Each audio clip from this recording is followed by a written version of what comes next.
विभाजन की विभाषिका को याद दिलाने के लिए भाजपा ने मौन रैली निकाली। वहीं विभाजन के दर्द की तस्वीरें प्रदर्शनी के रूप में टावर चौक पर लगाई गई। 1947 में 15 अगस्त के दिन देश आजाद हुआ, लेकिन उसके ठीक एक दिन पहले 14 अगस्त को देश को विभाजित भी किया गया और इस विभाजन में कई लोगों ने अपने परिवार को खोया।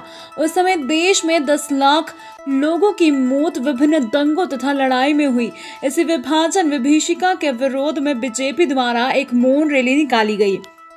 दोपहर में 4 बजे सिंधी कॉलोनी स्थित पार्क में स्वतंत्रता संग्राम सेनानी हेमू कालानी की प्रतिमा से एक मौन रैली प्रारंभ हुई। इस रैली में सांसद अनिल फिरोजिया, विधायक पारस जैन, नगर अध्यक्ष विवेक जोशी, पूर्व सांसद चिंतामणि मालवीय, सरदार सुरेंद्र सिंह अरोरा, महापौर मुकेश टटवाल, नगर निगम अध्यक्ष कलावती यादव, भाजपा नेता रूपा मनानी सहित विभाजन विभीषिका झेल चुके और गुरुदयाल सिंह, कुलवंत सिंह, चरणजीत सिंह अरोरा, दिलीप सिंह, खुशहाल सिंह वाधवा, चिमनजी लखानी मौन रैली में चल रहे थे। यह मौन रैली सिंधी कॉलोनी चौराहा से तीनबत्ती चौराहा होते हुए शहीद पार्क पहुंची और शहीद पार्क से टावर पर प्रदर्शनी स्थल पर समाप्त हुई।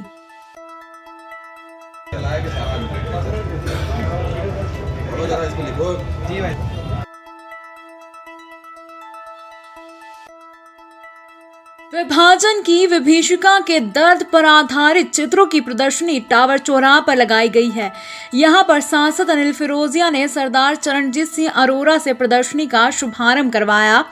सभी अतिथियों ने प्रदर्शनी का अवलोकन किया। प्रदर्शनी में कैबिनेट मंत्री डॉक्टर मोहन यादव भी पहुंचे और उन्होंने भी सभी वरिष्ठ जनों का स्वागत किया। इस अवसर पर कैबिनेट मंत्री डॉक्टर मोहन यादव ने कहा, विभाजन की विभीषिका इस देश के इतिहास की बहुत बड़ी त्रासदी है। इसमें 10 लाख लोग मारे गए थे जिनका कोई कसूर नहीं था। यह उस समय के तत्कालीन राजनीतिज्ञों की गलती का परिणाम उन्होंने भुगता। आज हम इस दिन को इसलिए याद कर रहे हैं कि भविष्य में कोई नेता इस प्रकार की गलती दोबारा ना करे। सारे सज्जन यहाँ उपलब्ध हैं जिनने उस कष्ट को भोगा है। परमात्मा हम सबको एक तरह से शक्ति दे कि दोबारा भारत में ऐसा कभी कोई मंजर नहीं आए और भारत समर्थ हो रहा। और हमने सबने देखा कि वो बंटवारा नकली था, सत्ता के लिए था और सत्ता के आधार के पीछे पीछे अंग्रेज़ों की चाल थी। आज परमात्मा ने वो मौका दिया है कि आज नहीं तो कल भूतन भविष्यति, इसमें फिर भारत अखंड बनेगा। वापस नेपाल, भूटान, बर्मा, पाकिस्तान, बांग्लादेश फिर सांस्कृतिक रूप से एक अखंड भारत का स्वरूप ले, क्योंकि हमको मालूम है कि ये अपने आप में जो भूखंड अलग हुए हैं ये कभी अपने आप में एक अलग देश रही ही नहीं। जैसे एक शरीर का कोई हाथ काट दो, पाँव काट दो, अलग अलग टुकड़े कर दो तो वो जिंदा रहेगा, ऐसा कभी नहीं हो सकता है। ये अंततः एक होंगे, ऐसी मेरी मान्यता भी है। और हम सब के लिए परमात्मा से कामना, जैसे अभी श्रीलंका के हालात हुए हैं, अल्टीमेटली वहाँ के सत्ता के भरोसे सेना कभी किसी का निराकरण नहीं कर सकती। जब तक स्वाभाविक रूप से हजारों हजार साल से सबको जीने की आदत रही है, हजारों साल से एक दूसरे के संबंध है, भौगोलिक रूप से भी हम जुड़े हुए हैं, एक दूसरे पर निर्भर भी हैं। तो मैं उम्मीद करता हूँ कि आने वाले समय में इस विभीषिका को भी याद किया जाएगा और आने वाले समय में परमात्मा चाहेगा तो सांस्कृतिक रूप से अपना भारत अखंड बनेगा। इस अवसर पर पूर्व सांसद चिंतामणि मालवीय ने बताया कि उस समय विभाजन का जो दर्द लोगों ने झेला है उसे हम देखकर ही व्याकुल हो जाते हैं। तो उस समय जिन लोगों ने इस विभाषिका को झेला होगा उनका दर्द कैसा होगा, इसे महसूस किया जा सकता है। भारत के जितना भी शासक आए, चाहे वो कांग्रेस हो या कम्युनिस्ट हो, उन्होंने हमेशा ये कोशिश की कि भारत के उन पृष्ठों को ढक दिया जाए जो बहुत कुरूप थे, काले थे, रक्त से भरे हुए थे। क्योंकि कांग्रेस और कम्युनिस्टों की हमेशा एक कोशिश रही कि भारत का भारतीय समाज, हिंदू समाज ये हमेशा भ्रम में रहे। तो जो विभाजन में विभीषिका हुई, करीब 1.5 करोड़ लोग इधर से इधर और उधर से इधर आए हैं। जो पाकिस्तान से आने वाले लोग थे उनकी बहुत बड़ी संख्या बिल्कुल लुटी पिटी थी, उनके पास कुछ भी नहीं था। युवा महिलाओं को वहीं रोक लिया गया। उस विभीषिका के बारे में कुछ कहा नहीं जा सकता, लेकिन फिर भी जो अनुमान है कि 2 लाख से लेकर के 10 लाख लोग उस समय उस विभीषिका में मारे गए हैं। सरकार ने वो आंकड़े दबा दिए, वो आंकड़े छुपा दिए, वो आंकड़े जला दिए और कांग्रेस ने इन 75 सालों में यही किया है कि उस विभीषिका को भुला दे।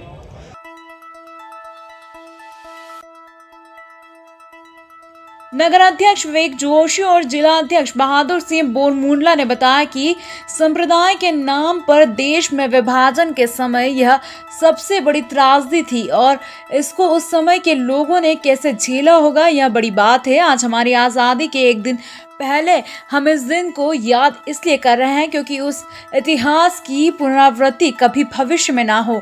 इस अवसर पर रैली में महामंत्री संजय अग्रवाल, नगर उपाध्यक्ष धनंजय शर्मा, राजा कालरा, गोपाल बलवानी, कल्याण शिवहरे, महिला मोर्चा नगर अध्यक्ष प्रमीला यादव सहित अनेक नेतागण उपस्थित थे। Bite Vivek Joshi, bite Bahadur Singh Bormundla.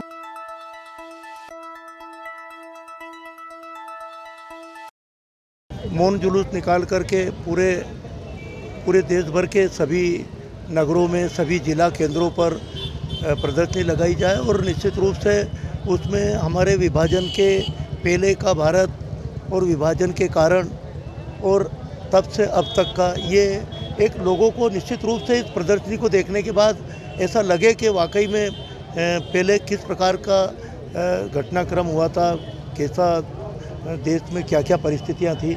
तो निश्चित रूप से इस प्रदर्शनी के माध्यम से 3 दिन तक लोग इसका 14, 15, 16 में अवलोकन करेंगे। वो मुझे ऐसा लगता है कि पूरे विश्व के इतिहास में इतना गलत निर्णय किसी भी देश में नहीं लिया गया होगा।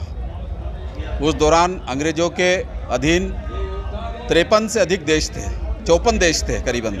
केवल एक देश का विभाजन हुआ, बाकी किसी देश का विभाजन नहीं हुआ। ये सबसे बड़ी विभीषिका थी। ऐसा अनुमान है कि 10 लाख से अधिक लोग उस दौरान इस गलत निर्णय के कारण मारे गए। 15 अगस्त को हमें आज़ादी मिली, उसकी दिल से बहुत खुशी है, परंतु उन लोगों को याद करना भी बहुत ज़रूरी है जो राजनीतिक गलत निर्णयों के शिकार हो गए। इसलिए आज इस विभाजन की विभीषिका स्मृति दिवस के रूप में हमने मनाया। मौन जुलूस के रूप में हम यहाँ आए और ये प्रदर्शनी लगी है, जिससे कि मेरा आग्रह है उज्जैन शहर के समस्त नागरिकों से कि इस प्रदर्शनी को देखें और उन लोगों ने जो भुगता है उसको गहराई से अपने दिल में महसूस करें। भारत माता